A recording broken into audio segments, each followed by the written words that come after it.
po si Felix Morada, DTF operator ng machine dito sa Robinson, Novaliches. Araw-araw naman itong nagagamit.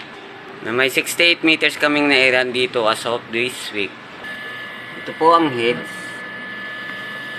Capping, 100% working. I-system ay tama lang. Ground wire. Head clean tayo.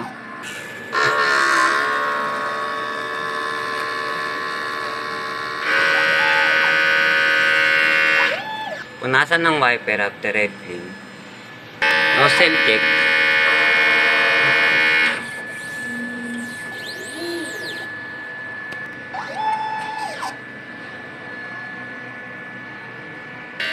Ito po ang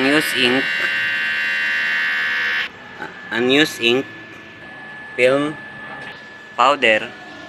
Ito naman po ang inventory. Weekly consumption, nakakagamit tayo ng isang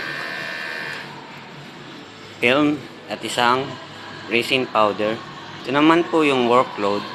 Yellow, black, white, cleaning solution, powder, magenta, cyan, 30 cm film, daily maintenance checklist. Maraming salamat po.